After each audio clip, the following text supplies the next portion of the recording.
नमस्कार दोस्तों, आज हम आपको मिलाते हैं साइकिलिस्ट बहुत साहब जो महाराष्ट्र से पूरे भारत का भ्रमण करने के लिए निकले हैं। आप कहाँ से निकले हैं वैसे भ्रमण के लिए?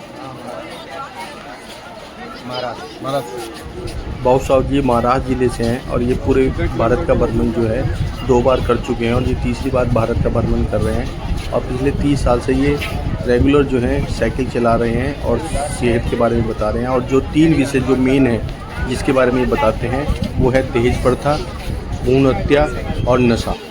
आज बाबू साहब हमारे विद्यालय रुड़की में आए हैं और ये हमारे छात्रों को जो है अपने 3 विषय भ्रूण हत्या, दहेज प्रथा और नशे के बारे में बताएंगे। और यह है इनकी बहुत ही सुंदर साइकिल जो आपको मैं दिखा रहा हूँ। आइए सुनते हैं इनके सुंदर मैं साइकिलिस्ट भाऊ साहब। आप ध्यान से सुनोगे ना? ध्यान से सुनोगे? मेरा जन्म महाराष्ट्र का है। जब आप स्कूल से जब घर पर जाओगे ना, मैं तो पूरा अपने ही घर में है। मेरा जन्म ही महाराष्ट्र का है। जब आप स्कूल पर घर पर जाओगे, आप सर्च करोगे? आप सर्च करोगे? पक्का?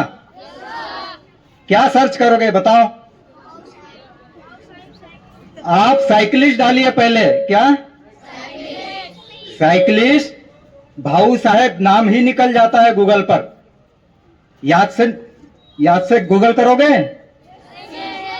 क्या घर पर जाके अपने वो आपका जो बैग है वो फेंक दोगे या फिर खेलने में लग जाओगे? ये मैं नहीं जानता हूं, लेकिन आपको याद रहेगा या नहीं ये मेरा विषय नहीं है। मैं आपको बताना चाहता हूं।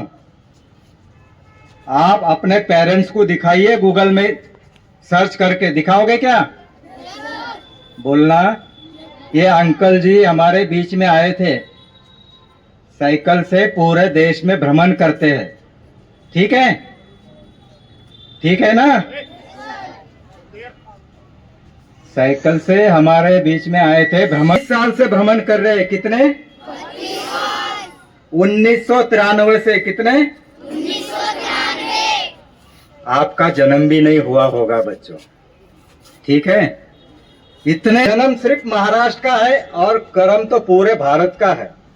फिर बीच में दिमाग में होता है ना घर दार परिवार। मैं आपके बीच में जितना भी 5 से 10 मिनट लूंगा बहुत कम है, क्योंकि 32 साल का अनुभव नहीं शेयर कर सकता हूं, लेकिन जितना भी हो सके मैं बताने का कोशिश करूंगा। आप ध्यान से सुन के अपने जीवन में अगर उतारने का कष्ट करोगे या फिर यहाँ से जाकर फिर आप सोचोगे यार अच्छा 10 मिनट अपने मनोरंजन हो गया, सर ने इकट्ठा कर लिया, धूप में तपे। बच्चों अगर ये धूप में आप डीएनए फ्री में, आप विटामिन डी का जो फ्री में दवाई मिलेगी ना उसका सेवन करो।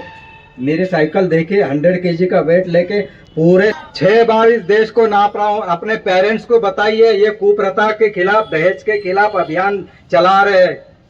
बताओगे? बोलना। आपके विवाह के बंधन में अपने पेरेंट्स को पूछना है, मम्मी पापा से पूछोगे क्या?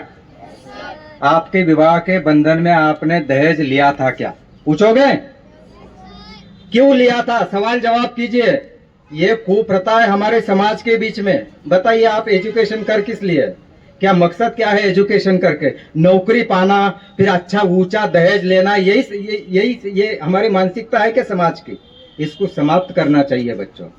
एजुकेशन करके अच्छी नौकरी पाने का मकसद क्या है? एक अच्छा समाज बनाना, एक अच्छा नागरिक बनाना, एक अच्छा समाज और अच्छा देश का निर्माण करना। आप देखिए कितने अच्छे से यहाँ पे खड़े हैं, है क्या नहीं? सिर्फ एजुकेशन, अगर सिर्फ पैसा कमाने का तो ये साधन है, लेकिन अनुशासन क्या सीखा है हमने स्कूल से? क्या अनुशासन सीखा है? इधर उधर की बातें करना बिल्कुल ऐसा नहीं होना चाहिए। हमारे देश में एक ऐसा मिजोरम है बच्चों, इतना अनुशासन। ऐसे इतने बच्चे खड़े रहेंगे ना, 1000 क्या 5000 बच्चे भी खड़े रहेंगे ना, ऐसा नहीं लगेगा कि सामने मैं ऐसा देखता हूं सामने कि ये पत्थर है, पत्थर बिल्कुल नहीं हिलते। इतना अनुशासन सिर्फ भारत के अंदर हमारा मिजोरम एक ऐसा है। और हम खुशकिस्मत है कि भारत में हमारा जन्म हुआ है और इस देश में इतने प्रांत से भरे हुए और उसमें से भी एक मिजोरम है। एजुकेशन देखिए केरल में भी है और मिजोरम में भी है। कंपटीशन में चलता है। लेकिन मिजोरम का जो एजुकेशन है वो ब्रॉड माइंड का, नॉर्थ ईस्ट का एजुकेशन कुछ देने का है, समाज देश के लिए कुछ देने का एजुकेशन है। और हमारा एजुकेशन का मकसद क्या है? जरा पेरेंट्स से पूछना, पूछोगे क्या?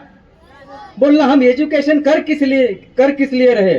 समाज को कुछ देना है, देश को कुछ देना है, और अपने इंस्टीट्यूशन को 97 अपने लिए रखना है बच्चों, 3% औरों के लिए सोचना है। नहीं तो फिर हमारा जन्म का क्या मकसद है? हम आए किस लिए?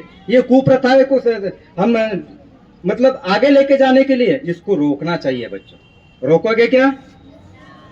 जब आप ग्रेजुएशन कंप्लीट करने के बाद जब आप है ना, जब वहाँ इंटरव्यू देने के लिए जाते हैं ना, जॉब के लिए, तब वहाँ पे आपको तय करना है कि हम जब कैंटोनमेंट बोर्ड में रुड़की में पढ़ रहे थे तो उस समय 31 साल भ्रमण करने वाले व्यक्ति आए थे, तो हमें ये कुप्रथाओं के बारे में बता के गए, जो दहेज लेगा उसका बॉयकॉट करना है, उसका शादी में हमको बिल्कुल नहीं जाना चाहिए, क्योंकि वो जानवर है, बिक गया।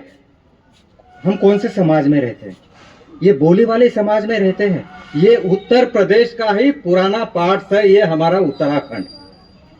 अच्छी बात है, हमारे उत्तराखंड में तो दहेज कुप्रथा नहीं है, लेकिन अगर कुछ एजुकेटेड पीपल में है ना, ये एजुकेशनल पीपल में ये कुप्रथा है बच्चों। जैसे दहेज कुप्रथा है, मृत्यु भोज भी हमारे समाज में कुप्रथाओं में आता है। तो इसको हमको रोकना है। अपने पेरेंट के साथ जरूर आप है ना डिस्कस करना है, आपने दहेज लिया था क्या, डिस्कस कीजिए। अगर बेटियां बताइए कि बोलना मम्मी पापा हमारे लिए दहेज इकट्ठा मत करना, दहेज इकट्ठा मत करना। दहेज जो है ना, ये हमारा मौत का सामान है। ये मौत का सामान लड़कों के वहां नहीं लेके जाना चाहिए, बल्कि लड़कों वालों ने सोचना चाहिए, हमें अगर विवाह करना है आपकी बेटी से करेंगे, आपकी बहन से करेंगे। अगर आपको दहेज देना है, कोई भी माता पिता, कोई भी भाई बहन अपनी बहन को देना चाहता है, कोई भी माता पिता बेटी को कुछ भी देना चाहता है, लेकिन लेने वाले की मंशा साफ होनी चाहिए बच्चों। लेने वाले की अगर मंशा अगर खराब है ना, तो वहां नियत में खोट हो जाती है। नियत साफ होनी चाहिए। हमें कुछ नहीं चाहिए, अगर दहेज देंगे तो आप दहेज रख के जाइए, आपकी बहन बेटी को साथ लेके जाइए। ये हमारा रिएक्शन होना चाहिए बच्चों, लड़कों की तरफ से। इसी से ये कुप्रथा समाप्त तो होगी बच्चों। अच्छा समाज का अगर निर्माण करना है ना, तो इससे कन्या भ्रूण हत्या रुक सकती है, रुकती है। भ्रष्टाचार लगाम लगता है, पारदर्शिता आती है हमारे इंस्टीट्यूशन में। और तो और हम समाज के लिए कुछ करने का हमारे माइंड में चलते रहता है। हम बहुत कुछ कर सकते हैं समाज और सोसाइटी के लिए, लेकिन नहीं, हम जिस पद पर भी अधीन होते हैं ना, बस हमें कहाँ कैसी प्रॉपर्टी लेना है, कितना तनख्वाह बननी। बच्चों रुपया पैसा तो चलने का साधन होता है, लेकिन क्या इस जीवन में 50 से 60 70 साल की आयु में हमने क्या दिया हिंदुस्तान के लिए? लिया तो बहुत, मैंने कुछ नहीं लिया है, लेकिन मुझे ये सोसाइटी ने, भारत के सोसाइटी ने इतना प्यार दिया है, अपार प्यार दिया है। मुझे आज देश के राष्ट्रपति द्रौपदी मुर्मू, पर्सनल व्यक्तिगत अच्छा इंटरेक्शन है, जानते हैं मुझे। आप गूगल में सर्च करोगे ना तो देखिए अखिलेश जी के साथ भी है, पर्सनल व्यक्तिगत रामनाथ कोविंद जी उनके साथ भी है, अच्छा लगता है। लेकिन मुझे सरकार से कोई लेना देना नहीं, मुझे तो देश की जनता से मेरा एक सीधा साधा संवाद है, आई टू आई कनेक्टेड। ना मोबाइल रखता हूं बच्चों, ध्यान से कान में देख सुन के है ना, दिमाग में यहां तक रखना है। ना मोबाइल रखता हूं, ना बैंक अकाउंट है। आप सोच सकते हैं, शुद्ध शाकाहारी आदमी है, शुद्ध शाकाहारी आदमी है। कोई नशा का सेवन नहीं करता हूं। सबसे बड़ा नशा है तो साइकिल चलाने का नशा है। शरीर देखिए कितना मजबूत और कितना फिट रहता है। 51 साल की उम्र है, 51 साल की उम्र है। जीने की ललक रखता हूं 125 साल, जीने की ललक रखता हूं 125 साल। अच्छा समाज और अच्छा देश का हम एक जन चेतना जगा के एक अच्छा देश का निर्माण कर सकते हैं। तो ये आपके कंधों पर इस देश की बागडोर है बच्चों। नया भारत है, बदल रहा है। सब कुछ अपने लिए नहीं है, समाज और देश के लिए हमको सोचने की जरूरत है। पेरेंट्स को जरा पूछिए, जब घर पर जाओगे ना तो जरूर सवाल जवाब कीजिए। मैं ज्यादा दूर नहीं बताना चाहता हूँ, आप इतना ही बता के देखिए अपने पेरेंट्स से, अगर आपके किसी दोस्त या किसी सहेली का आप अगर कुछ करके अपने पेरेंट्स का रिएक्शन लेना कि मम्मी पापा ऐसा हमने किया। आवाज आ रही है बच्चों, आवाज मत करना प्लीज, ध्यान से सुनिए।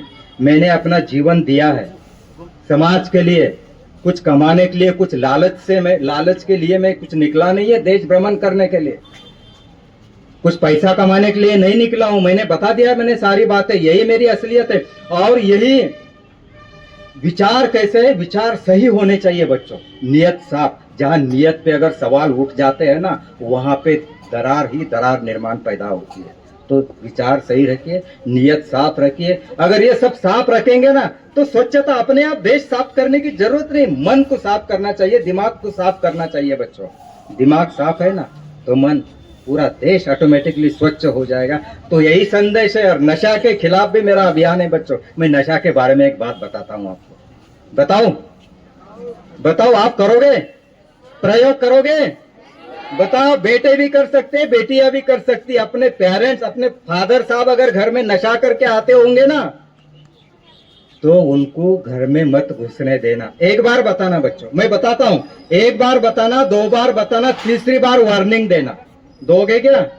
बेटियां अच्छा कर सकती है, मैं आपको गारंटी देता हूं। कोई पिता अपनी बेटी को हाथ नहीं उठा सकता है, मैं इतनी गारंटी आपको देता हूं। घर में मत घुसने देना। जब घर में नहीं घुसने देंगे ना तो देखिए उनको लगेगा भाई मेरी बेटी है ना, मेरे को घर में नहीं घुसने देती, मैं नशा छोड़ दूंगा, नशा नहीं करूंगा। शुरुआत घर से कीजिए बच्चों, घर से ही शुरुआत होती है। और अनुशासन रहिए, अनुशासन के साथ चलिए, चाहे रास्ता पर हो चाहे इंस्टीट्यूशन में हो, संभाल के रखिए, सजो के रखिए। ये भारत देश बहुत सुंदर है, देश का भ्रमण करने को लिए मत भूलिए, क्योंकि बहुत सुंदर देश में हम जन्मे हैं। मैं बहुत बहुत धन्यवाद देता हूं हमारे प्रिंसिपल सर और यहाँ सभी शिक्षक शिक्षिकाएं, यहाँ पे मुझे आपके साथ तो बातें शेयर करने का मौका दिया। बहुत बहुत धन्यवाद। जय हिंद, जय भारत। Thank you. और अब भाऊ साहब जी ने हमारे स्कूल से जो है प्रस्थान करने की परमिशन ली और ये अपने अगले मार्ग राजस्थान की तरफ निकल पड़े हैं। जी जी। चलिए सर, थैंक यू सर।